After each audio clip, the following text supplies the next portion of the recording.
Hello my dear students, welcome to ATP star Kota. तो बच्चों, as promised मैंने कहा था कि बोर्ड एग्जाम 2023 को टारगेट करते हुए I will come with a series of videos, right? क्यों? क्योंकि बोर्ड एग्जाम सिर्फ आपका ही नहीं, आपके साथ साथ मेरा भी टारगेट है। तो इस चैनल पर मैं बहुत सारी वीडियोस लेकर आऊँगी, अपलोड होना शुरू हो चुकी हैं। आज की वीडियो भी इसी सीक्वेंस में ही है। चैनल पर बने रहिएगा, नोटिफिकेशंस ऑन रखिएगा और अगर चैनल को सब्सक्राइब नहीं किया है अभी तक तो कर लीजिएगा। बच्चों, थंबनेल और टाइटल में तो आपने देख लिया होगा कि आज हम बात करने वाले हैं पेपर प्रेजेंटेशन की।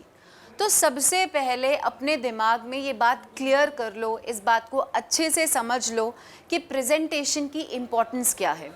आपने सब कुछ पढ़ लिया, सारी किताबें पढ़ ली, एनसीईआरटी भी बहुत अच्छे से पढ़ ली, रेफरेंस बुक हर सब्जेक्ट की पढ़ ली, खूब प्रैक्टिस कर ली, बहुत पूरा का पूरा आपने सिलेबस कंप्लीट कर लिया, पर अगर आप अपने आंसर को पेपर में अच्छे से प्रेजेंट नहीं कर पाए, इम्प्रेसिव वे में प्रेजेंट नहीं कर पाए, तो कोई फ़ायदा नहीं होगा इतना सब कुछ पढ़ने का। आपके साथ ही हुआ भी होगा, जब मैं पढ़ती थी तो मेरे साथ भी होता था कि एग्ज़ाम देकर या टेस्ट देकर जब घर पे जाते थे तो बड़े खुश जाते थे कि आज का एग्ज़ाम जो है बहुत अच्छा हुआ है। मम्मी पूछती थी बेटा कितने मार्क्स आएंगे, तो मम्मा पूरा पेपर मैंने किया है, कुछ नहीं छोड़ा और सारे आंसर्स लिखे हैं, सारे आंसर सही भी है मेरे तो कम से कम 98% मार्क्स आने चाहिए, राइट? लेकिन जब रिज़ल्ट आता था तो उसी सब्जेक्ट में हमारे जितना एक्सपेक्टेड था उतने मार्क्स नहीं आते थे, उससे कम आते थे, 90 आ गए, 80s में आ जाते थे कभी कभी। और फिर हम बोलते थे पक्का टीचर ने मूड ख़राब होगा टीचर का और गुस्से में कॉपी चेक करी होगी, सारा गुस्सा मेरी कॉपी पे निकाल दिया, ये कहते हैं। But this is not the fact, ऐसा होता नहीं है। एक्चुअली में फ़र्क कहाँ पड़ता है, आपके अकॉर्डिंगली आपने सब कुछ लिखा है, आपके अकॉर्डिंगली आपने सारे आंसर्स भी सही लिखे हैं, पर उसको सही तरीके से नहीं लिखा, इसीलिए वहाँ पर जितने मार्क्स आप एक्सपेक्ट कर रहे थे या जितने मिलने चाहिए थे उतने मार्क्स आपको नहीं मिलते। मिलता क्या है? डिसअपॉइंटमेंट। तो this is the importance of presenting the answer, right? आज हम बात करने वाले हैं पेपर प्रेजेंटेशन फॉर साइंस के लिए, क्योंकि हर सब्जेक्ट के स्ट्रैटेजी अलग है, राइट? बहुत सोचकर मुझे लगा कि मैं एक वीडियो ना बनाऊं पेपर प्रेजेंटेशन पर, क्योंकि सोशल साइंस की स्ट्रैटेजी प्रेजेंटेशन की थोड़ी अलग है, साइंस की थोड़ी अलग है, मैथ्स की थोड़ी और अलग है। तो व्हाट आई थॉट इज़ कि मैं एक एक करके जो 5 आपके मेन सब्जेक्ट्स हैं उनकी पेपर प्रेजेंटेशन स्ट्रैटेजी आपके साथ डिस्कस करूँगी। तो आज हम बात करने वाले हैं पेपर प्रेजेंटेशन फॉर साइंस, और इसमें मैं सिर्फ बोल के पॉइंट्स आपको नहीं बताना चाहती थी, मैं आपको विजुअली दिखाना चाहती थी कि एक्चुअली में टॉपर की आंसर शीट होती कैसे है। तो मैंने एक टॉपर की आंसर शीट निकाली है, 2019 का टॉपर है बोर्ड एग्ज़ाम का, और इसकी आंसर शीट के मैंने कुछ पेजेस, पूरी कॉपी तो डेफिनेटली बहुत लंबी होती है, तो कुछ जो इंपॉर्टेंट पॉइंट्स जहाँ पर मुझे आपको समझाने थे वो मैं आपके लिए इमेजेस लेकर आई हूँ। तो देखो, सबसे पहले तो अगर आप इस पेज को देखोगे, मतलब जब मैंने ये कॉपी देखी तो I was very much impressed.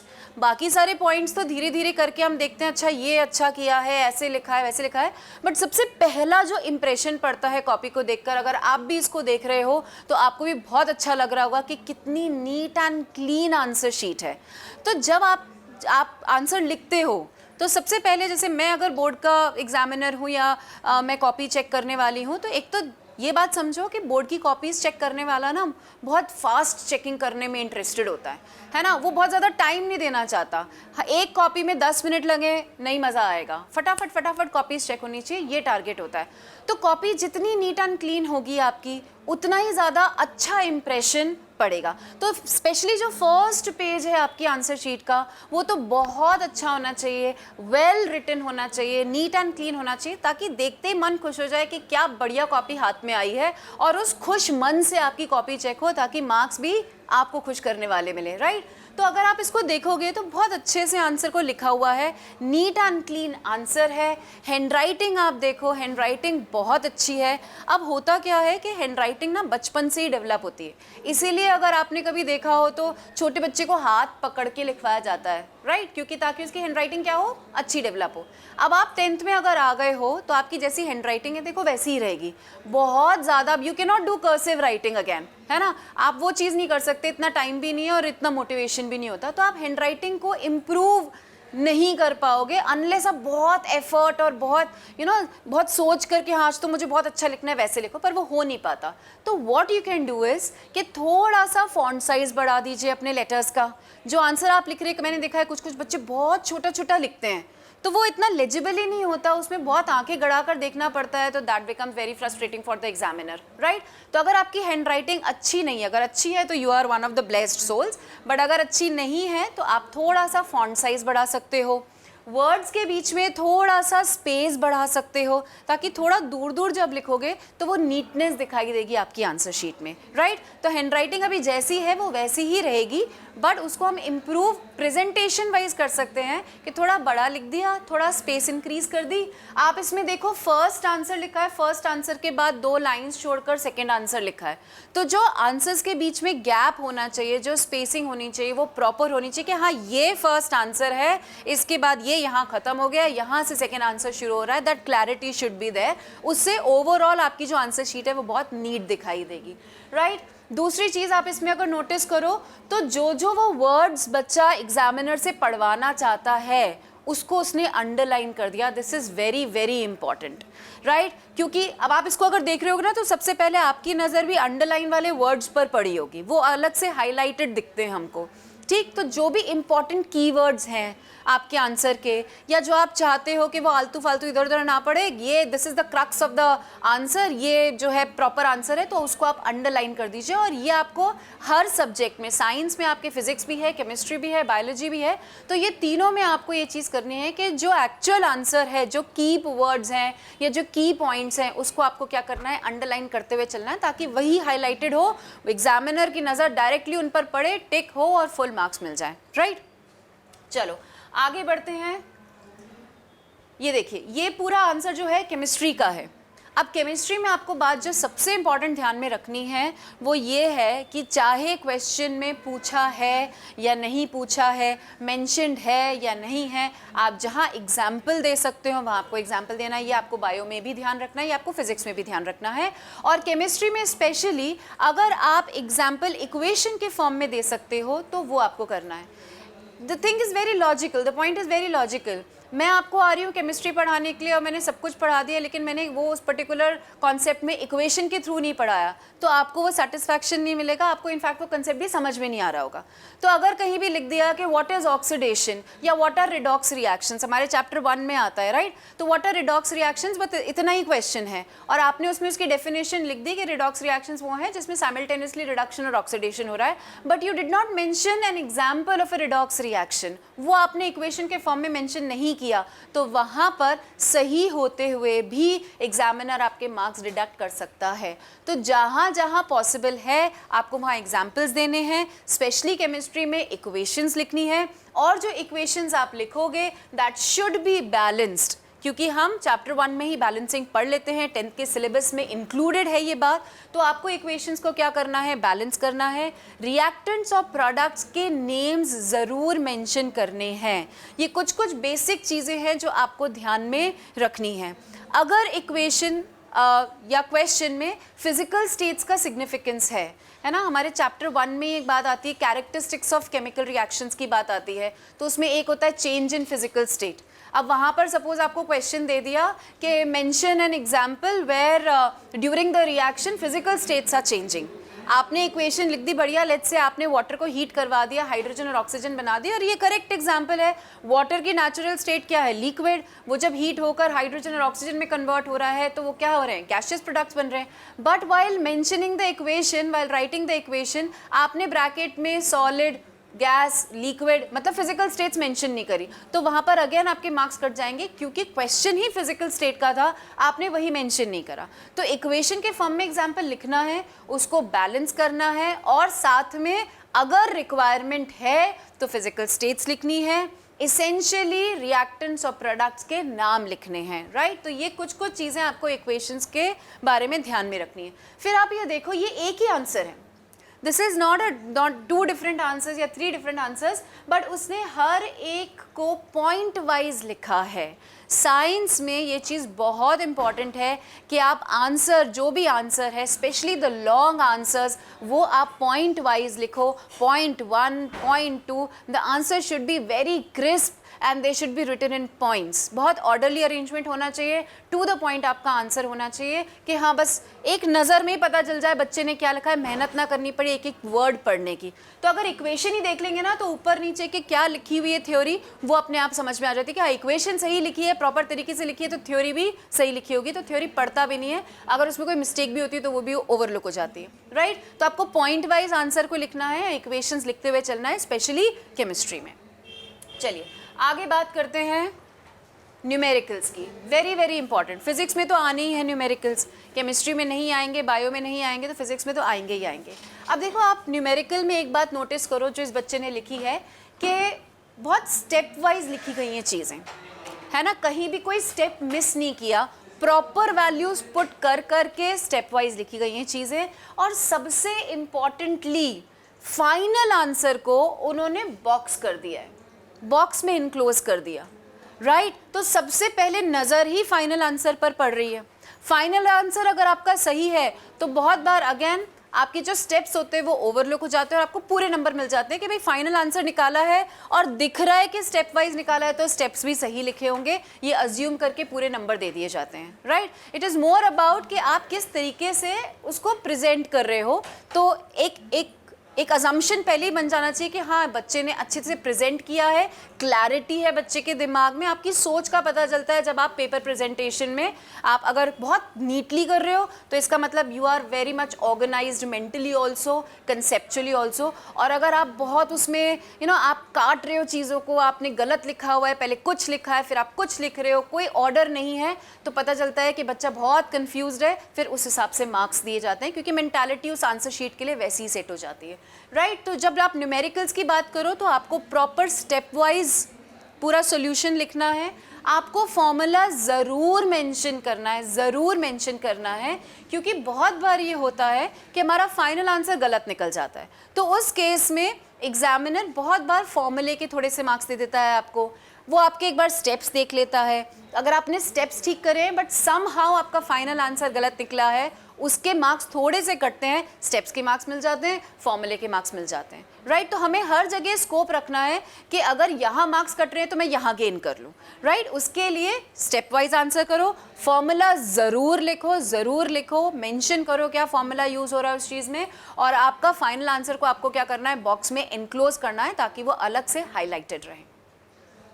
और बात करें अगर तो देखिए यहाँ पर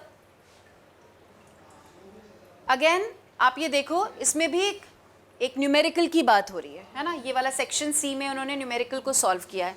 अब लुक एट द टेक्निक, मतलब इतना अच्छा लगा मुझे देखकर। वो पहले जो भी बच्चा है उसने डेटा मेंशन कर रखा है कि क्या क्या डेटा कहाँ कहाँ क्या हो रहा है गिवन है और अल्टीमेटली निकालना क्या है। इतना अच्छा प्रेजेंटेड है ये आंसर कि this is given in the question, ये कॉन्केव मिरर का क्वेश्चन है, this data is given in the question, this is what to be calculated और टू बी फाइंड आउट। और फिर उसने फिर फॉर्मूला लिखा है, फॉर्मूला लिखकर फिर उसने अपना आंसर स्टेप वाइज करना शुरू किया है एंड डेफिनेटली जो भी आंसर फाइनल आंसर निकला होगा उसको बॉक्स में डाला है। तो न्यूमेरिकल को बहुत वेल ऑर्गेनाइज तरीके से करो कि क्या गिवन है, आपको क्या निकालना है, जो डेटा है पहले वो नोट डाउन कर लिया आपने, उसके बाद आपने फॉर्मूला लिख दिया, उसके बाद आपने स्टेप्स में सॉल्यूशन लिख दिया और लास्ट में जो आपका फाइनल आंसर है उसको आपने बॉक्स में इनक्लोज कर दिया, ठीक है। तो ये बात तो हो गई न्यूमेरिकल्स की। अब देखो फिगर्स और डायग्राम्स की बात करते हैं। अगेन वेरी इंपॉर्टेंट पार्ट, क्योंकि हम साइंस के पेपर की बात कर रहे हैं तो ऐसा तो हो नहीं सकता कि बायो में डायग्राम्स ना आए, केमिस्ट्री में भी आ सकते हैं, बायो में तो आएंगे ही आएंगे, और फिजिक्स में इमेजेस होती हैं, बहुत सारी फिगर्स होती हैं, बहुत सारे, ठीक है। तो आपको जब आप फिगर और डायग्राम्स आप ड्रॉ कर रहे हो तो जो मेन पॉइंट है वो तो ये कि आप इट शुड बी नीट, है ना, वो कहते हैं ना वो एकदम क्लमजी सा और क्लटर्ड सा वो चीज़ नहीं होनी चाहिए, it should be neat, well drawn and well labelled. आप देखो उन्होंने सारा डेटा, जो भी डेटा गिवन है वो इस फिगर में मेंशन कर रखा है। जो लेंथ गिवन है 30 सेंटीमीटर है, 20 सेंटीमीटर है, कहाँ इमेज है, कहाँ क्या फोकस है, जो भी है वो सारी चीज़ें, पूरा डेटा उन्होंने इमेज में मेंशन कर रखा है। और इसके साथ साथ उसी फिगर, उसी इमेज के साइड में उसके की पॉइंट्स मेंशन कर रखे हैं कि ये इमेज किस चीज़ की है, कि it is denoting the nature of the image, real and inverted इसमें दिखा रखा है, कहाँ जो ऑब्जेक्ट है उसकी पोजीशन क्या है और किस तरीके की इमेज बन रही है, सारे की पॉइंट्स मेंशन कर रखे हैं फिगर के साथ ही। तो अलग से जो भी एग्जामिनर होगा उसको आगे पीछे पेज पलट कर देखने की ज़रूरत नहीं होगी या ऊपर नीचे देखने की ज़रूरत नहीं होगी कि फिगर तो बच्चे ने यहाँ बना दिया, इसका डिस्क्रिप्शन कहाँ है, राइट वो चीज़ नहीं पढ़नी पड़ेगी। तो इमेज के साथ ही जो की पॉइंट्स हैं वो दिख रहे हैं, चाहे इस इमेज की बात कर लो, इस फिगर की बात कर लो, चाहे इस वाले आंसर की बात कर लो।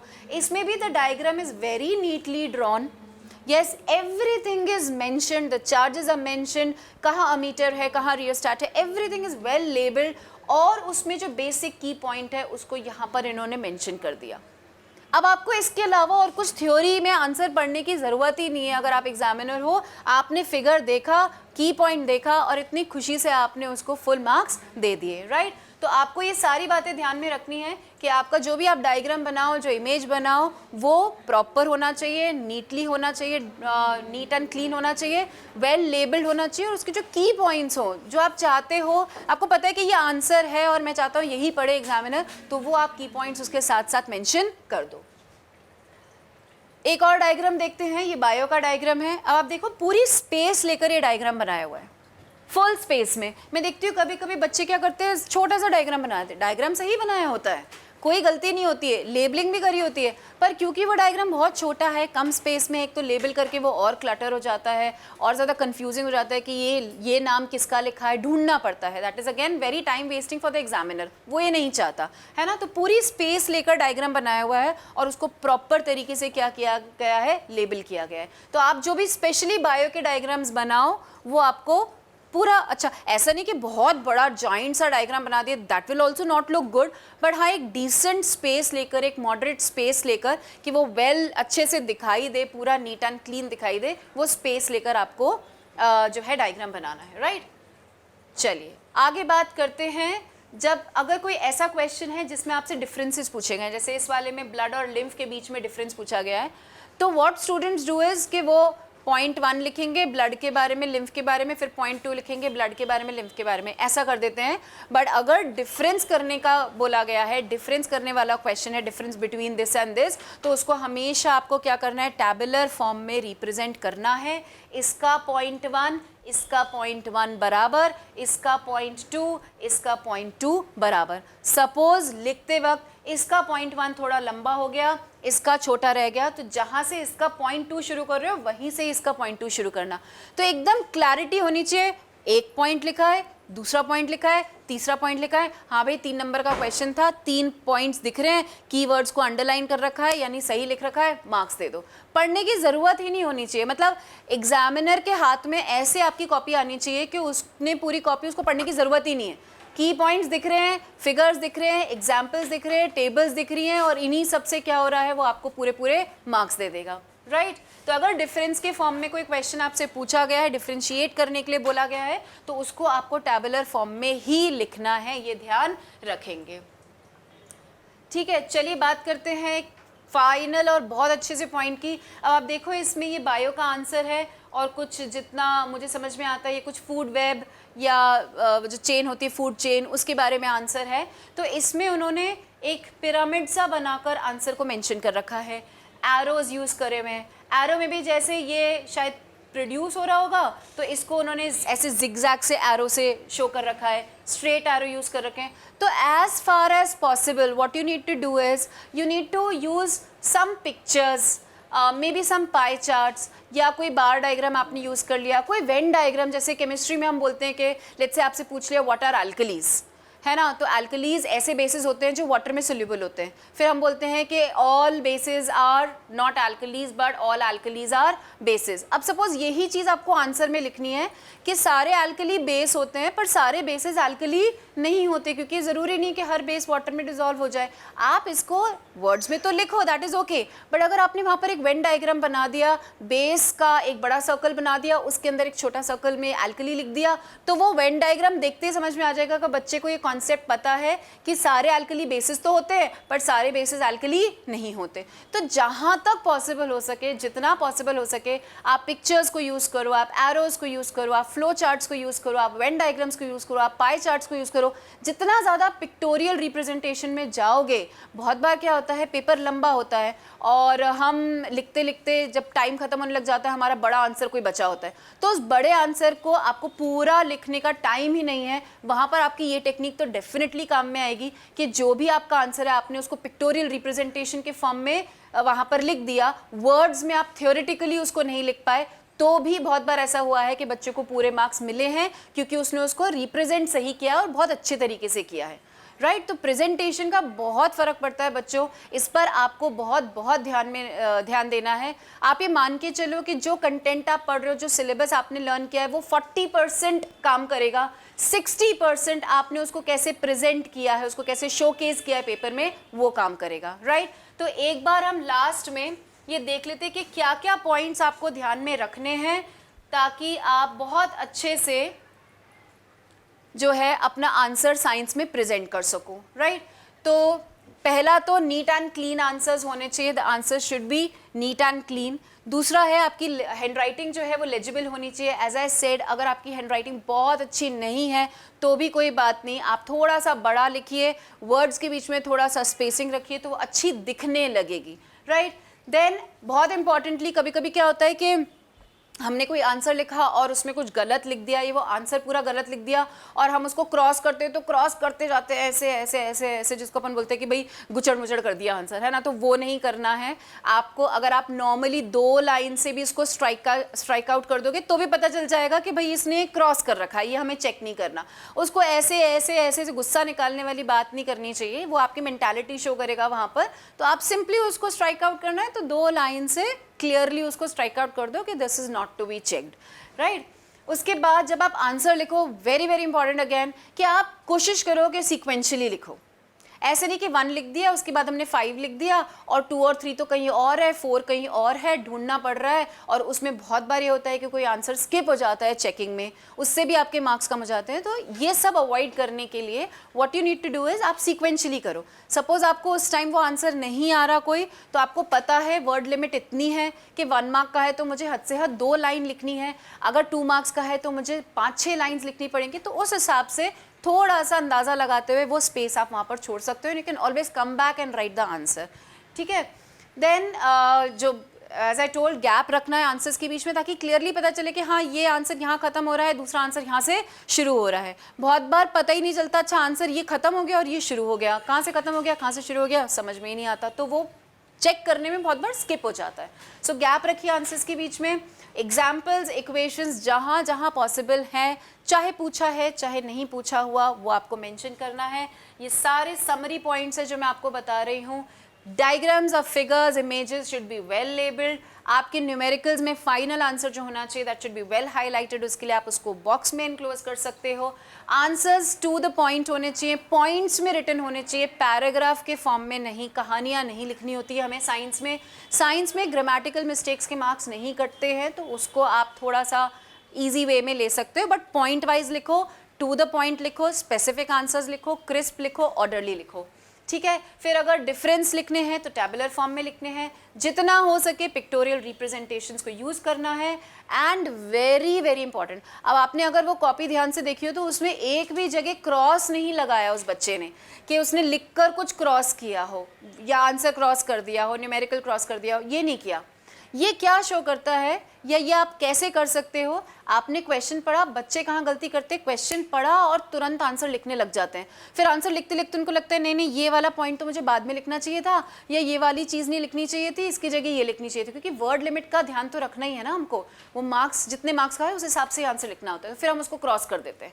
That looks very clumsy in the answer sheet. तो आपको क्या करना है, जैसे ही आपने क्वेश्चन पढ़ा, take a pause, 1 second 2 second 5 second का पॉज लो, उसमें कोई फ़र्क नहीं पड़ रहा। एक मेंटल फ्रेमिंग कर लो आंसर की कि मुझे आंसर में ये लिखना है और उसको ऐसे प्रेजेंट करना है, ठीक है। और फिर फटाफट आप आंसर लिख दो।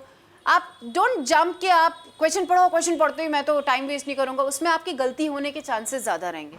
तो एक बार मेंटल फ्रेमिंग कर लीजिए आंसर की कि इस तरीके से मुझे आंसर लिखना है, और उसके बाद ही उस आंसर को प्रॉपर बढ़िया तरीके से, इम्प्रेसिव तरीके से क्या करो, प्रेजेंट करो। तो बच्चों ये सारे मेजर पॉइंट्स हैं जो आपको ध्यान में रखने हैं जब आप साइंस का पेपर प्रेजेंटेशन करें। होपफुली ये मैंने आपको अभी से ही इसलिए बता दिया, बोर्ड्स आने में अभी टाइम है, इसलिए बता दिया ताकि आप जहाँ पर भी पढ़ रहे हो, स्कूल में हो, कोचिंग में हो या वेर एवर, टेस्ट तो आप दे ही रहे होंगे, साइंस के टेस्ट आपके हो रहे होंगे, वहाँ पर इन सारी टेक्निक्स को अभी से ही अप्लाई करना शुरू कर दो, इन सारे पॉइंट्स को अभी से ध्यान में रखना शुरू कर दो, ताकि बोर्ड में आपको वो सारी आदत ऑलरेडी हो कि हाँ मुझे ऐसे ऐसे आंसर लिखना है, मुझे ऐसे ऐसे प्रेजेंट करना है, और वो प्रैक्टिस इन सारे पॉइंट्स की आपकी ऑलरेडी बहुत बार हो चुकी हो फाइनल बोर्ड एग्जाम देने के पहले। तो होपफुली आपको ये वीडियो बहुत अच्छा लगा होगा और इन सारे पॉइंट्स को आप प्रैक्टिस करोगे तो आई गारंटी कि आपके साइंस में कहीं मार्क्स नहीं कटने वाले, अनलेस कि आपको छोड़कर आ जाओ या आपने पढ़ा ना हो या उसको गलत लिख दो, उसके अलावा उसका मैं कुछ नहीं कर सकती। ये प्रेजेंटेशन वाइज तो ये सारे पॉइंट्स अगर आपने ध्यान में रखे तो कहीं भी आपके कोई भी मार्क्स डिडक्ट होने वाले नहीं हैं। ठीक है, कमेंट सेक्शन में ज़रूर बताइए कि आप किस तरीके की वीडियोस मुझसे चाहते हैं, क्या कहाँ आप स्ट्रैटेजी खुद बिल्ड नहीं कर पा रहे हैं, आपको मेरी मदद की ज़रूरत है। मैं डेफिनेटली जो मैक्सिमम बच्चों का आंसर आएगा उस हिसाब से मैं नेक्स्ट वीडियो ज़रूर लेकर आऊँगी। Till then good luck, thank you.